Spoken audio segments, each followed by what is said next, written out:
Pada pagi hari tanggal 6 Juni 1901 di kota kecil Surabaya, lahirlah seorang bayi yang kelak mengubah arah sejarah Indonesia. Bayi itu diberi nama Kusno Sosrodihardjo, putra dari pasangan Raden Sukemi Sosrodihardjo, seorang guru sekolah rakyat, dan Ida Ayu Nyoman Rai, perempuan Bali yang lembut dan religius. Tidak ada yang menyangka bahwa anak kecil ini suatu hari akan dikenal dunia sebagai Soekarno, tokoh yang memimpin bangsa Indonesia menuju kemerdekaan.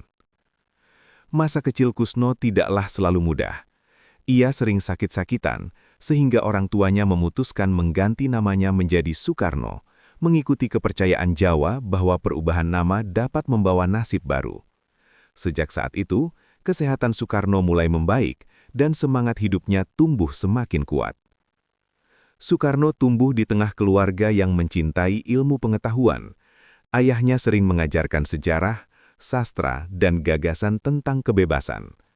Dari sang ibu, Soekarno belajar tentang nilai spiritualitas, kesabaran, dan rasa kemanusiaan. Dua pengaruh inilah yang kelak membentuk karakter Soekarno, seorang pemikir yang tajam sekaligus pemimpin yang penuh empati. Ketika Soekarno masih kecil, Hindia Belanda berada di bawah kekuasaan kolonial Belanda. Masyarakat pribumi sering diperlakukan tidak adil. Kesempatan pendidikan terbatas, dan banyak rakyat hidup dalam kemiskinan. Soekarno kecil menyaksikan ketimpangan ini secara langsung. Pengalaman tersebut diam-diam menanamkan rasa keadilan dalam dirinya. Pendidikan menjadi pintu penting bagi masa depan Soekarno. Ia mulai bersekolah di East Inland School di Mojokerto, tempat ayahnya mengajar. Di sekolah ini Soekarno menunjukkan kecerdasan yang luar biasa. Ia cepat memahami pelajaran dan memiliki kemampuan berbicara yang menonjol. Melihat potensi anaknya, ayah Soekarno berusaha keras agar ia bisa mendapatkan pendidikan yang lebih tinggi. Soekarno kemudian melanjutkan sekolah di Hogere Burger School, HBS di Surabaya.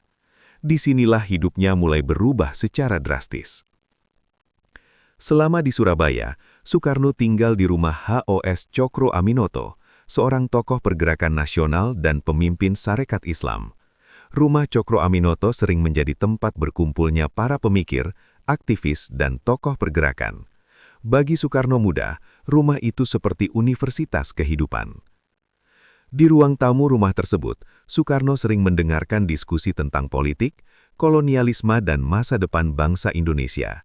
Ia menyerap berbagai pemikiran dari tokoh-tokoh pergerakan yang datang silih berganti. Dari sinilah kesadaran nasionalisme Soekarno mulai tumbuh dengan kuat.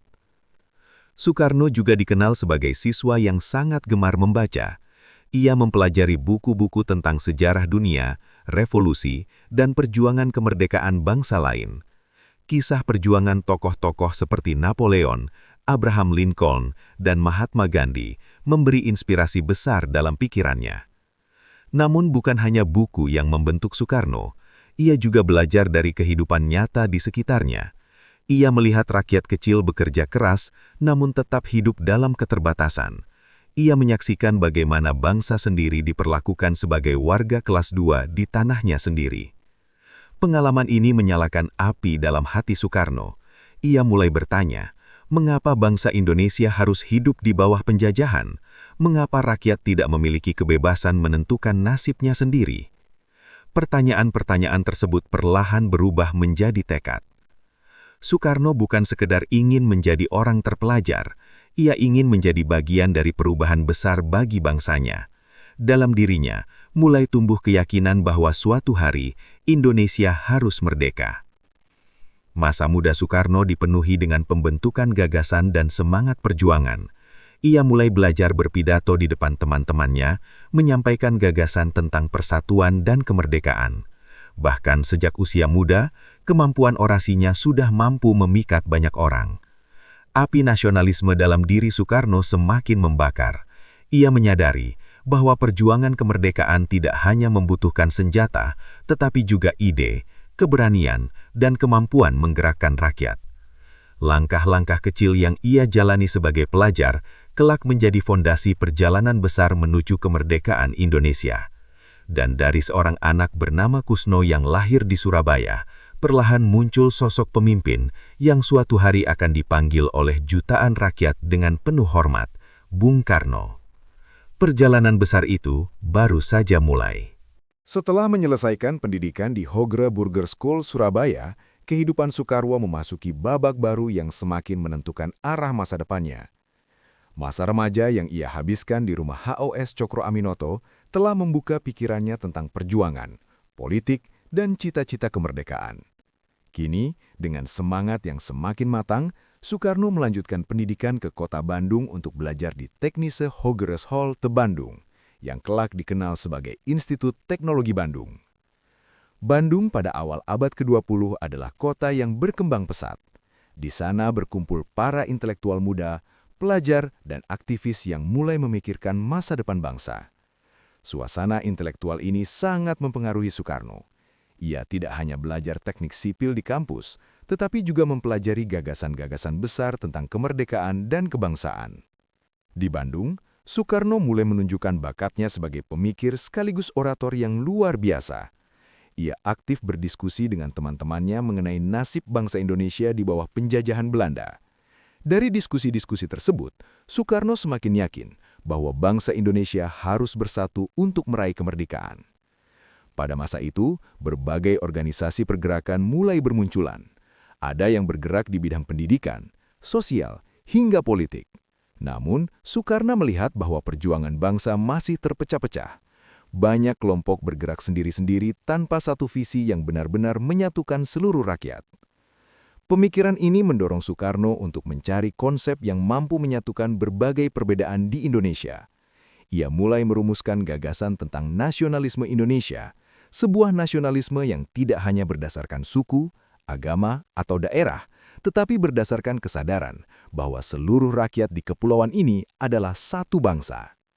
Bagi Soekarno, Indonesia bukan sekedar kumpulan pulau. Indonesia adalah satu kesatuan sejarah, nasib, dan masa depan. Pemikiran ini semakin berkembang ketika Soekarno banyak membaca karya-karya pemikir dunia. Ia mempelajari revolusi di berbagai negara, termasuk revolusi Prancis dan perjuangan kemerdekaan di Amerika. Dari sana, ia belajar bahwa kemerdekaan tidak datang begitu saja, melainkan harus diperjuangkan dengan keberanian dan persatuan. Selain membaca, Soekarno juga semakin aktif menulis. Ia menuangkan gagasannya dalam berbagai artikel dan pidato yang mulai menarik perhatian para aktivis pergerakan. Tulisan-tulisannya penuh semangat, tajam, dan mampu membangkitkan kesadaran nasional. Pada tahun 1927, bersama beberapa tokoh muda lainnya, Soekarno mendirikan sebuah organisasi politik yang menjadi tonggak penting dalam sejarah perjuangan Indonesia, Partai Nasional Indonesia, PNI. PNI didirikan dengan tujuan yang sangat jelas, mencapai kemerdekaan Indonesia. Berbeda dengan organisasi sebelumnya yang lebih berhati-hati terhadap pemerintah kolonial, PNI secara tegas menyuarakan kemerdekaan sebagai tujuan utama.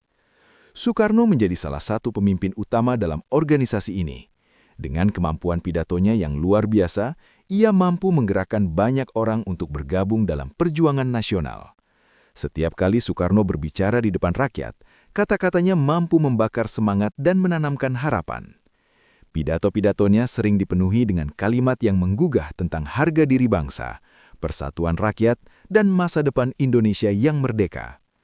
Ia tidak hanya berbicara sebagai seorang intelektual, tetapi juga sebagai seorang pemimpin yang memahami penderitaan rakyatnya. Namun, semakin besar pengaruh Soekarno, semakin besar pula perhatian pemerintah kolonial terhadapnya. Belanda mulai melihat Soekarno sebagai ancaman yang berbahaya bagi kekuasaan mereka di Hindia Belanda. Aktivitas politik Soekarno diawasi dengan ketat. Setiap pertemuan, pidato, dan kegiatan organisasi sering dipantau oleh aparat kolonial. Tetapi pengawasan tersebut tidak membuat Soekarno gentar. Justru sebaliknya, ia semakin berani menyuarakan perjuangan kemerdekaan. Dalam berbagai kesempatan, Soekarno menekankan pentingnya persatuan seluruh rakyat Indonesia. Ia percaya bahwa kemerdekaan hanya bisa diraih jika seluruh bangsa bersatu melawan penjajahan. Baginya, perjuangan kemerdekaan bukan hanya tugas para pemimpin, tetapi tugas seluruh rakyat. Semangat ini mulai menyebar ke berbagai daerah. PNI berkembang pesat dan semakin banyak rakyat yang terinspirasi oleh gagasan nasionalisme yang disuarakan Soekarno. Namun, perjalanan ini tidak akan berjalan mudah. Pemerintah kolonial mulai mengambil langkah untuk membungkam gerakan nasional yang semakin kuat. Langkah tersebut akan membawa Soekarno pada ujian besar pertamanya dalam hidupnya sebagai seorang pejuang. Namun, bagi Soekarno, perjuangan untuk kemerdekaan tidak bisa dihentikan. Api nasionalisme telah menyala, dan api itu mulai menyebar ke seluruh penjuru negeri. Semakin kuat suara perjuangan kemerdekaan yang disuarakan Soekarno, semakin gelisah pula pemerintah kolonial Belanda. Pidato-pidatonya yang membakar semangat rakyat, tulisan-tulisannya yang tajam, serta perkembangan Partai Nasional Indonesia yang pesat, membuat pemerintah kolonial merasa kekuasaan mereka mulai terancam. Bagi Belanda, Soekarno bukan sekadar seorang pemuda yang pandai berbicara. Ia adalah simbol kebangkitan bangsa. Dan simbol seperti itu dianggap berbahaya bagi sistem penjajahan. Pada akhir tahun 1929, ketakutan pemerintah kolonial akhirnya berubah menjadi tindakan nyata. Soekarno ditangkap oleh polisi Belanda di Bandung bersama beberapa tokoh PNI lainnya. Penangkapan itu mengejutkan banyak orang, tetapi juga menegaskan bahwa perjuangan nasional telah mencapai titik yang sangat penting. Soekarno kemudian dipenjara di Bandung. Bagi pemerintah kolonial, penjara adalah cara untuk menghentikan pengaruhnya. Mereka berharap bahwa dengan memenjarakan pemimpin pergerakan, semangat rakyat akan melemah. Namun yang terjadi justru sebaliknya. Kabar penangkapan Soekarno menyebar dengan cepat ke berbagai daerah. Banyak rakyat merasa marah dan sedih, tetapi pada saat yang sama, mereka juga semakin menyadari betapa pentingnya perjuangan kemerdekaan. Di dalam penjara, Soekarno tidak menyerah pada keadaan. Ia tetap membaca, menulis, dan merenungkan masa depan bangsanya. Penjara baginya bukanlah akhir dari perjuangan, melainkan tempat untuk memperkuat tekad. Selama masa penahanannya, Soekarno mempersiapkan diri untuk menghadapi persidangan yang akan menentukan nasibnya. Pemerintah kolonial menuduh dirinya menghasut rakyat untuk melawan kekuasaan Belanda. Sidang tersebut berlangsung pada tahun 1930 di Bandung. Ruang pengadilan dipenuhi oleh perhatian publik. Banyak orang datang untuk menyaksikan bagaimana Soekarno akan menghadapi tuduhan tersebut. Pada saat itulah, Soekarno menyampaikan salah satu pidato paling terkenal dalam sejarah perjuangan Indonesia. Indonesia menggugat. Dalam pidato tersebut, Soekarno tidak hanya membela dirinya sendiri, ia justru menggugat sistem penjajahan yang telah menindas rakyat Indonesia selama ratusan tahun. Dengan kata-kata yang kuat dan penuh keberanian, ia menjelaskan bagaimana kolonialisme merampas kebebasan, kehormatan, dan masa depan bangsa. Pidato itu disampaikan dengan penuh keyakinan. Setiap kalimatnya menggambarkan penderitaan rakyat sekaligus harapan akan kemerdekaan. Soekarno berkata bahwa perjuangan kemerdekaan bukanlah kejahatan, justru penjajahanlah yang merupakan kejahatan terhadap kemanusiaan. Pidato tersebut mengguncangkan ruang sidang. Banyak orang yang hadir merasakan getaran semangat dari kata-kata Soekarno. Bahkan beberapa orang Belanda pun terkesan dengan keberanian dan kecerdasannya. Namun keberanian itu tidak mengubah keputusan pemerintah kolonial. Pengadilan tetap menjatuhkan hukuman kepada Soekarno. Ia divonis penjara selama beberapa tahun. Meski demikian, pidato Indonesia menggugat telah menyebar ke berbagai tempat. Tulisan pidato tersebut dibaca oleh banyak orang dan menjadi sumber inspirasi bagi gerakan nasional. Soekarno kini tidak hanya dikenal sebagai pemimpin organisasi, tetapi juga sebagai simbol perlawanan terhadap penjajahan. Setelah beberapa waktu di penjara, tekanan terhadap gerakan nasional tetap tidak berhenti. Pemerintah kolonial terus berusaha membatasi pengaruh Soekarno. Akhirnya, setelah masa penjaranya selesai, Soekarno tidak langsung diberikan kebebasan penuh. Ia justru diasingkan jauh dari pusat pergerakan. Pada tahun 1933, pemerintah kolonial memutuskan untuk mengasingkan Soekarno ke daerah terpencil bernama Ende di Pulau Flores. Tempat itu jauh dari kota besar, jauh dari para aktivis, dan jauh dari panggung politik. Belanda berharap pengasingan ini akan membuat pengaruh Soekarno perlahan menghilang. Namun mereka kembali salah perhitungkan. Di tempat pengasingan itu, Soekarno justru terus merenung dan memperdalam pemikirannya tentang masa depan Indonesia. Ia membaca banyak buku, berdiskusi dengan masyarakat setempat, dan bahkan menulis berbagai gagasan tentang persatuan bangsa. Pengasingan yang dimaksudkan untuk melemahkan semangatnya justru menjadi masa pembentukan pemikiran yang lebih matang. Soekarno memahami bahwa perjuangan kemerdekaan membutuhkan strategi yang lebih besar, kesabaran yang lebih panjang, dan persatuan rakyat yang lebih kuat. Ia juga semakin menyadari bahwa kemerdekaan Indonesia bukan sekadar mimpi segelintir orang. Kemerdekaan adalah hak seluruh rakyat yang harus diperjuangkan bersama. Di tempat yang jauh dari keramaian politik itu, tekad Soekarno tidak pernah padam. Sebaliknya, tekad itu semakin kuat.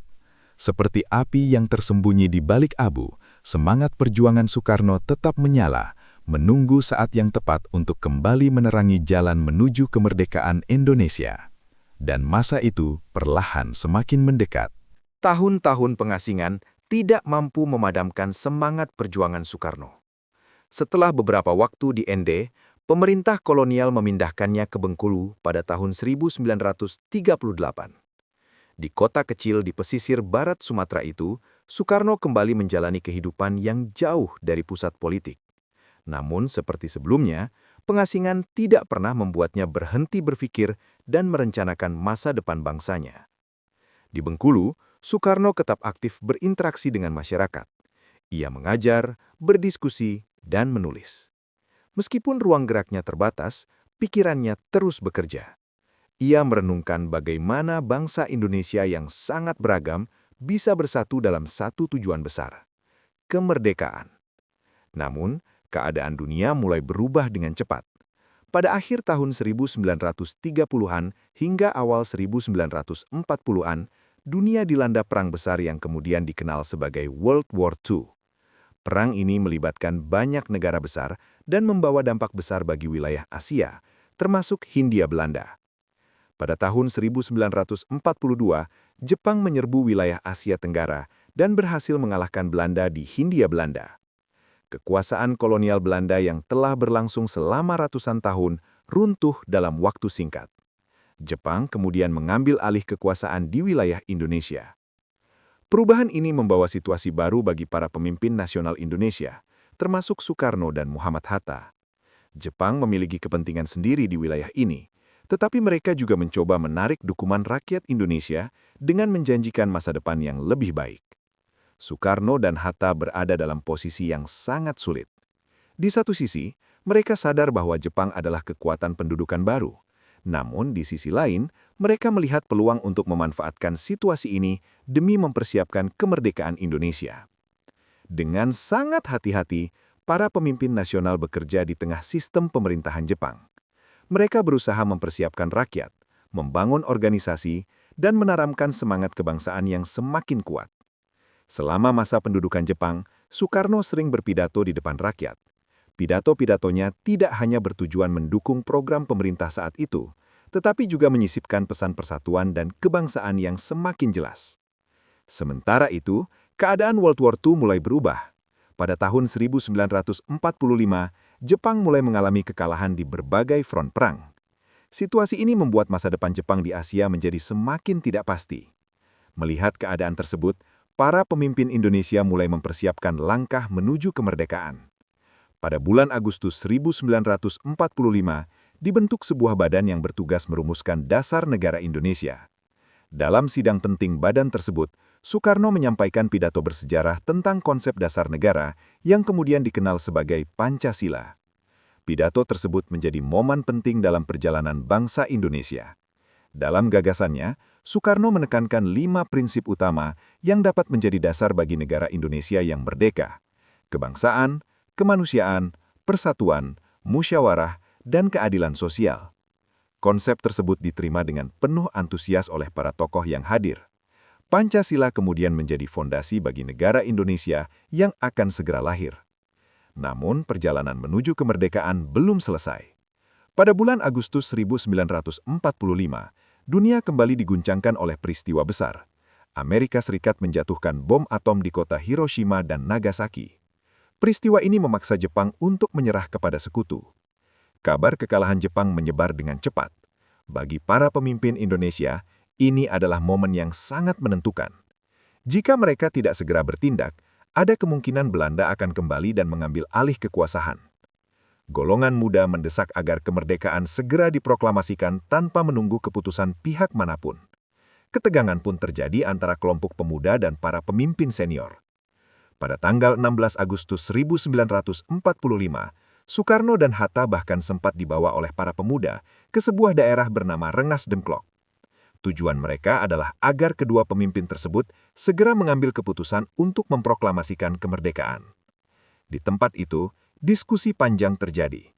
Para pemuda menegaskan bahwa saatnya bangsa Indonesia menentukan nasibnya sendiri. Setelah melalui berbagai perdebatan dan pertimbangan, akhirnya Soekarno dan Hatta kembali ke Jakarta. Malam menjelang pagi pada tanggal 17 Agustus 1945 dipenuhi dengan ketegangan sekaligus harapan. Setelah puluhan tahun perjuangan, pengorbanan, penjara dan pengasingan, bangsa Indonesia akhirnya berdiri di ambang kemerdekaan. Hari yang akan mengubah nasib sebuah bangsa telah tiba.